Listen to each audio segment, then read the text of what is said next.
My name is Zack Rocha. I'm an activist and poet and sing for the band Rage Against the Machine. I hope you don't mind me reading this statement I've prepared, because every so often, in the course of a country's development, a moment arises that will define its direction and its character as it moves into the future. After looking at the policy and practice of the Homeland Security Department's 287G agreement, overseen by former Governor Janet Napolitano, and the devastating and inhuman effects upon poor migrant communities throughout the nation, it is clear that we are once again at a crossroads. Two roads that dangerously intersect here in Arizona. Perhaps no one in the country has come to serve as an example of the human rights crisis that this policy has unearthed than the shameful administration of Sheriff Arpaio. It's me.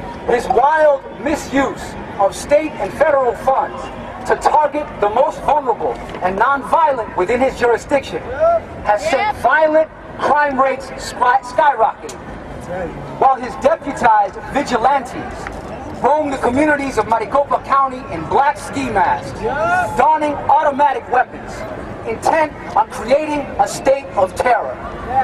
Without proper warrants, he raids the homes and workplaces of janitors and gardeners.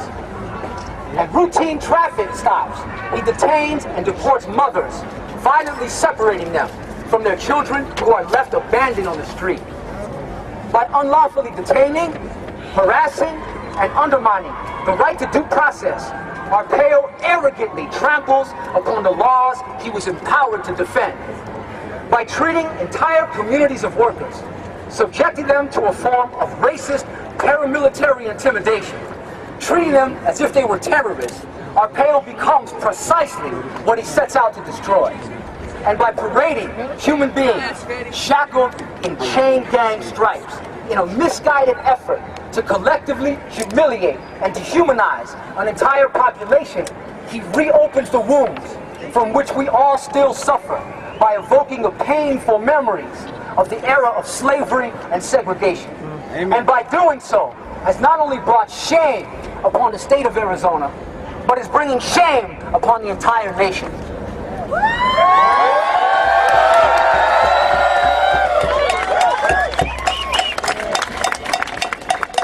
And if Janet Napolitano seeks to fulfill her mission as head of the so-called Homeland Security Department, she must recognize the dangerous threshold that the 287G agreements have crossed.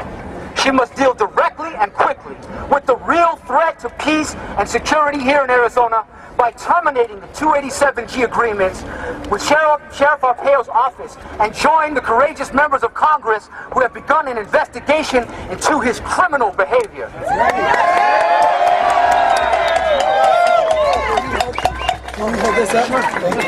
Under the current policy made possible by the 287G agreements, the typical federal screening for those deputized has been thrown out of the window. And as a result, a brutal and new formation has formed.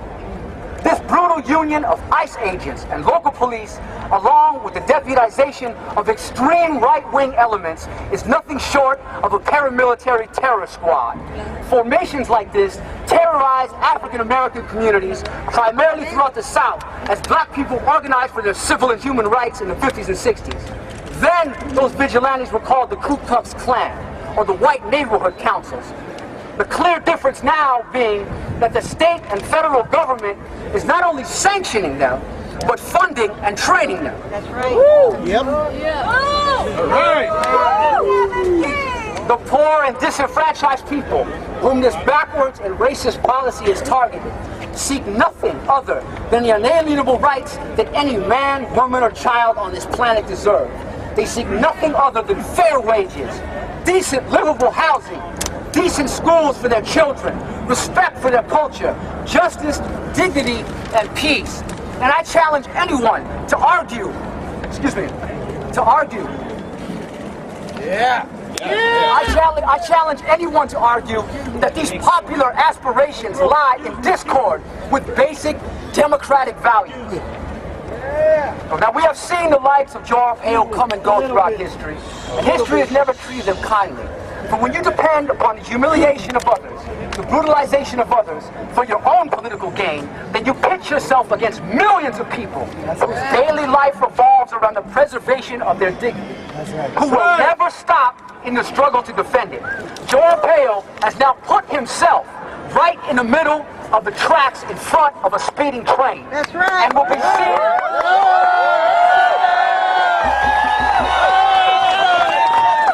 And will be seen as nothing but a stain on the road to progress. That's right. To close, I would like to extend this moment to recognize all of the people and all of us here in the state of Arizona whose lives have been turned upside down by the deepening economic crisis. Honest and hardworking people who have had their jobs stolen, their homes, their savings, their livelihoods stolen.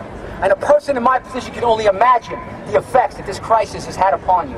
I'm extending this call to you because in these moments when it becomes apparent that the communities that have been so terrorized and scapegoated have nothing to do with the assault upon your livelihood. The names of the people who are assaulting your livelihood are not Garcia, Martinez, Armador, or De La Rocha.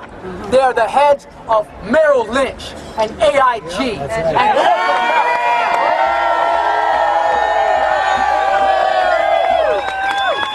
Finally, we are in a position to tear down this myth and join with other workers across this state and across this country to join and struggle against the kind of racist terror that Joe Arpaio is using to distract us and divide us.